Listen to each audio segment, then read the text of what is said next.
Hello YouTube family, welcome back to my channel. If this is your first time here, my name is Sharita and welcome. In today's video, we are diving into super feminine Middle Eastern fragrances. This list will comprise of mostly budget friendly, like low end price point, but we're also going to feature two mid-range, so about 130 and under. But I really think that if you're looking for something that truly smells feminine, then this list will have some fabulous picks for you. Also, you can kind of consider this to be a signature scent Middle Eastern list as well. So this was actually inspired by a few people that will leave comments just, throughout the course of me doing Middle Eastern fragrances, that what they typically get from Middle Eastern fragrances is something that wears a little masculine leaning or just too bold, too much. And I find that many of these really don't give that. They really are more floral, some a little fruity, and of course, a good amount of sweet to give you that delicious, feminine, cozy vibe. So without further ado, let's go ahead and dive into today's video. So I know this is a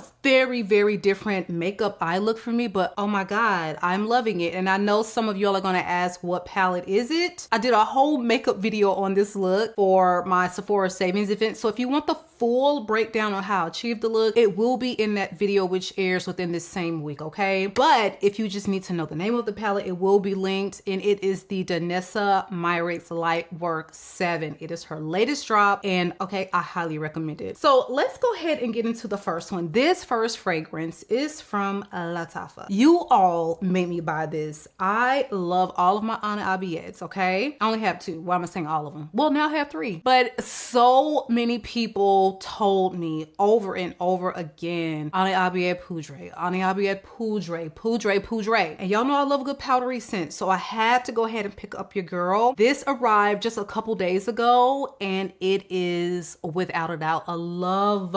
It is so beautiful, and some people are comparing it to Celine's Black Tie. I don't recall Celine's Black Tie being a super powdery experience. Somewhat, yes. I can see the way the vanilla being done in here. I can see that. Okay, I can see the comparison, but I would not say that they are super similar or dupes, at least to my recollection. Maybe I need to get another decant and smell them side by side. But this is without a doubt a powder bomb. It is very heavy on the vanilla, but it's not going to be anything overly dense or syrupy sweet because it is about that powdery, musky vibe. So this one opens with notes of orange blossom, rose, and jasmine. You have middle notes of musk, and you have base notes of vanilla, tonka bean, cedar, vetiver, and patchouli. You're going to get a really beautiful warmth and coziness to this one because of the tonka bean. But again, this one I would classify as all year wear. If you want to smell powdery, slightly sweet, a little floral, but very easy to wear floral, then I think you would love this one. For me, the performance is giving like moderate. It opens quite strong, but it does mellow out on the skin to give you something quite moderate, all right? So check this one out because any powder bomb or musk bomb lover is going to vibe with this one. This one again is Abiad Pudre from the house of Lattafa. Now this next one, she can be a little on the polarizing side, but I don't know any tuberose that is not polarizing, all right? So it's definitely like a love it or hate it, but oh my God, right out of the box, first time on skin, Petra, I absolutely adored. This is without a doubt going to be for my sweet tuberose floral lovers, but I think this is a tuberose that wears quite beautiful. It is often compared to Quattro Pizzi from Xerjoff. I can see how people can make that nexus connection, but the biggest difference you're going to get is Quattro Pizzi is green, not green, green. It is very green, okay? Without a doubt. And I get only a slight hint of green from this one. I get more of something that is going to give bubblegum, tuberose. And Quattro Pizzi does not wear like that at all. It wears very green. And the other components, yes, they will remind you of each other. The way the sweet wears, the rum, the coconut facets. Okay, yes, you will get that in common. But imagine if you are going to take Quattro Pizzi and just strip out that green. green that makes that particular fragrance super polarizing, love or hate, okay? Tuberose is absolutely beautiful in here. This wears a lot softer than Quattro Pizzi, but I can see again why people are going to draw those similarities, but they just have enough differences in them where I feel like if you loved or hated Quattro Pizzi, try this one because it could be a love or a hate for you, okay? I happen to really enjoy this one. I actually did like the way Quattro Pizzi smelled, but it was just too green for me to want a full bottle. If I could appreciate it, it's really beautiful, but I'm not going to get a lot of wear out of that fragrance. This one, I will absolutely wear it, okay? As you can see, I have been wearing it. So be sure to check this one out if you're a sweet tuberose girly. Again, this is Petra from the house of Lattafa. So the next one is from the house of Paris Corner. And this is floral, it's fruity, it's sweet, it's a little champagne-like, and it's addictive. This is Care Felicity. And this is their interpretation of Silk Santal, the wedding release from KLE that was sold out, seems like forever. And I mean, it's almost like they restocked it around the same time that Felicity was released, and they could have made a killing off of this fragrance if this had come out like a year and a half or two before, because it took just that long for the immediately sold out Silk Santal to come back in stock. But this is a very similar take on that scent, and I think this wears, even though they smell just very close, this wears a lot bolder. It's gonna last longer. Even though I would classify Silk Santal as something moderate wearing, this is probably gonna last longer, maybe an hour or two longer, and it definitely wears with a much more projection and presence. So if you love the KLE version of that fragrance and you want to re-up, or maybe you want to save a few coins, you want something that wears a little louder, maybe a little richer and denser, then I would definitely say try Care Felicity, because they really knocked it out of the park with this dupe, okay? So again, this one is from the house of Paris Corner. Now let's get into a beautiful special fragrance that is quite original, and this is from MACEDON Perfumes. This is Proud Mary, and this is their very first fragrance from the house, and this is from our fellow YouTube creator Miss C Chronicles. And I just like, she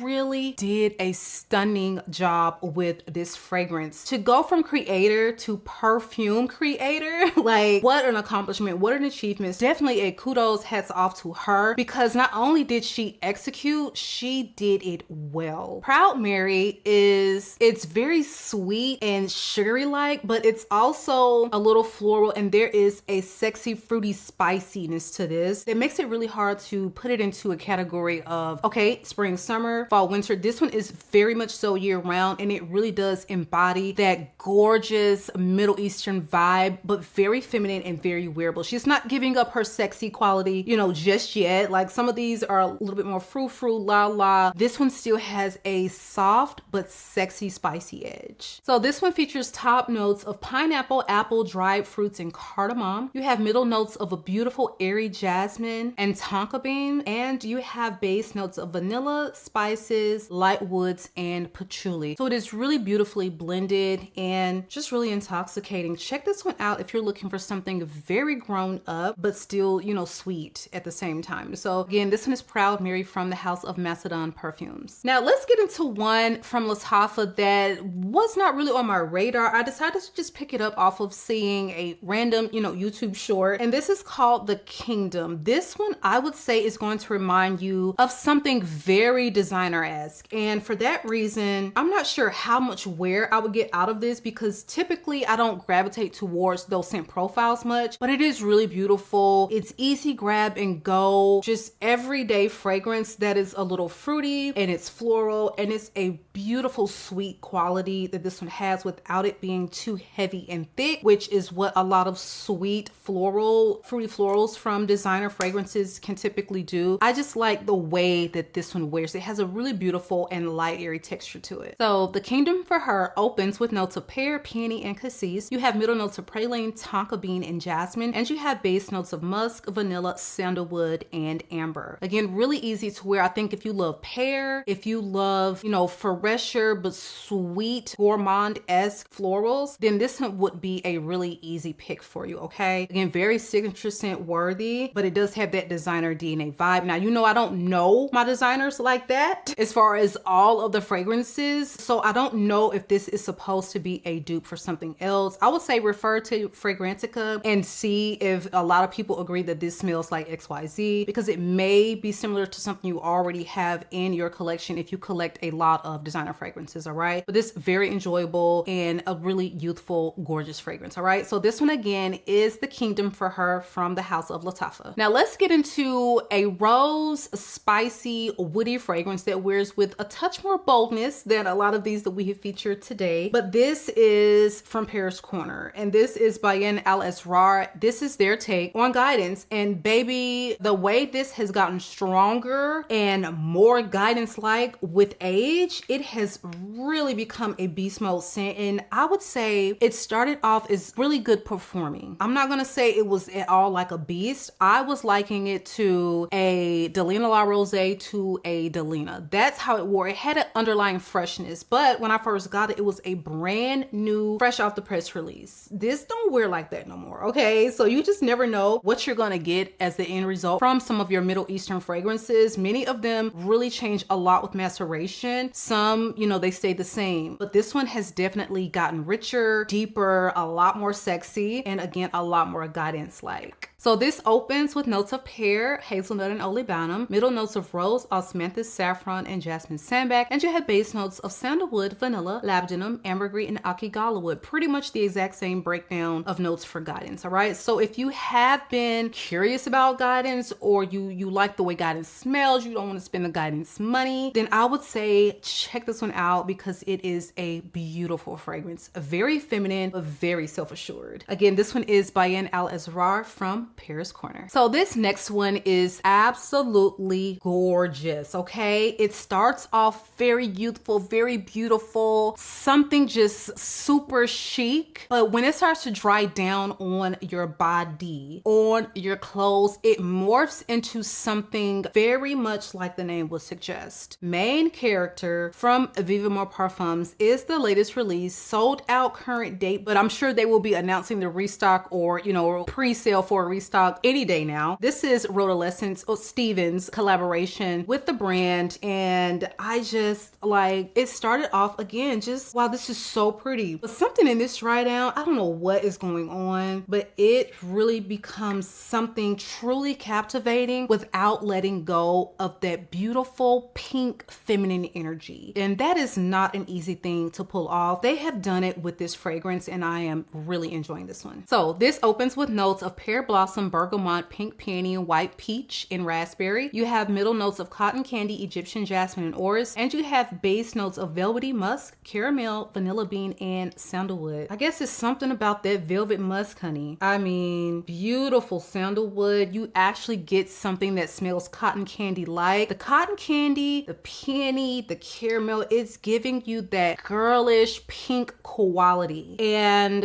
like, just get your nose on it as soon as you can. I'm sure decants are being sold. Try it, because when they re-up on this, I'm pretty sure it's going to sell out yet again, all right? So this one is Main Character, and this is from VIVAMOR Parfums. Now let's get into another Paris Corner. This is ESHAL Vanilla, and this is their take on Vanilla 28, but this is going to give you Vanilla 28 a little bit on steroids. It's very, very strong, okay? As rich and delicious and beautiful as Vanilla 28 is, especially if you have an older bottle with those really light, misty atomizers, the wearing experience is going to be very different from these. So keep that in mind. You won't need as much. You will not have to spray it 30-40 times to get it to last, you know, 6 to 8 hours. You will absolutely enjoy the way this smells if you love the way Vanilla 28 smells, period. Gorgeous fragrance. I need to wear it more. This is one I just like, I don't know, I don't pull for it much, but they have really nailed the scent of Vanilla 28 beautifully. So this opens opens with notes of sugar and sweet notes. You have middle notes of jasmine and rose, and you have base notes of vanilla, musk, and caramel. The note breakdown, very different from Vanilla 28, but you're going to get the same scent, all right? But just much better performance in my opinion, all right? So this one again is ESHAL Vanilla, and this is from Paris Corner. Next up is one of the most beautiful lychee fragrances, period, on the market, okay? This is from Master No's perfumer Olivier Cresp, and this is an ARMAF release. This is called Club de Nuit, and this is their Maleka flanker. And you're really getting something that smells very much so like, if you could imagine Delina, take the rose out, okay? So we're really talking lots of lychee, and you've got a little pink pepper. It's very powdery though. It's very powdery, but there is a freshness about it because you have so much bergamot and lychee featured in this fragrance. It really is the spotlight is shared from two main characters, lychee, Oris, okay? And I love the way this wears. It is so fruity and so girly, and just everything is so addictive. And this is going to give you sweet, you know, praline, lychee, but because they have the ambroxan mentioned in this fragrance, they have lots of Oris. It remains like this powdery, fresh, fruity fragrance. So this perfect for all year wear, but is really going to shine in spring and summer. But if you're someone who enjoys a fruity fragrance all year, this will wear beautifully in the colder seasons. And I think it will actually stand up to those cooler temperatures. We'll be putting it to the test because this week has officially gotten chilly here in Atlanta, Georgia, all right? So this one opens with lychee, bergamot, and pink pepper. You have middle notes of Oris, and you have base notes of praline, sandalwood, and ambroxan. Stunning lychee fragrance, easy grab and go. Check it out. Again, from the house of ARMAF, this is Club de Nuit Maleka. Next up is one of the most addictive vanilla florals in my entire collection. This is Atheeri, and this is from Lattafa, and wow, did this go viral. Is it really beautiful? It is supposed to be a dupe of Gorgeous Orchid from Gucci. I think that's the name of it. The one in the yellow bottle. That one is a truly beautiful vanilla fragrance. And that one, I was about to upgrade from the travel to the full bottle, and then this was released. And so I said, well, hold the phone. Let me go ahead and see what this Atheeri is doing. And by God, is this one better to me, okay? This wears so addictive and rich, and it's sweet, and it is just everything to someone who enjoys jasmine and vanilla, period. This one, again, all year wear, even though I think the Gorgeous Orchid from Gucci is one you would probably be better off wearing in spring and summer. This one is much more rich and indulgent, even though they smell very similar. The wearing experience very different. So this one will easily stand up to cooler temperatures and cold weather, in my opinion. So this one opens with passion flower and dewdrop. You have middle notes of orchid and jasmine, and you have base notes of vanilla and amberwood. Do not sleep on Atheeri. If you're looking for something very vanilla forward, then this is it, okay? Men go crazy for this fragrance. Again, this one is Atheeri, and this is from the house of Lattafa. So last but not least on this list is another Lattafa release, and this is Angham. This is gorgeous, addictive, vanilla heaven. This is my second bottle, not because I have worn a complete bottle, but because my daughter has stolen my complete bottle. So I repurchased this one probably several months ago, but I am loving this fragrance, especially for this time of year. It wears a little richer and denser than Burberry's Goddess, the original. That is what this is, you know, another interpretation of. And honestly, y'all know I love me some Goddess, but I feel like now that I have Angham in my world, it would just be kind of not necessary for me to purchase the original one again. Was not a fan of either of the flankers released from Burberry, so Angham it is. So if you want a vanilla fragrance that is not going to be floral, number one, okay? A touch of lavender, but it's not going to be lavender forward or lavender heavy. It's not like a Mongerlan or anything like that. That is where this shines. That is where the original Burberry got a shine, and it instantly became a huge hit for the house. Not surprising. And I think they were able to really capitalize on the very front end of that vanilla craze that we see everywhere on the designer market now. And I just think that they did a phenomenal job with doing a dupe, but doing it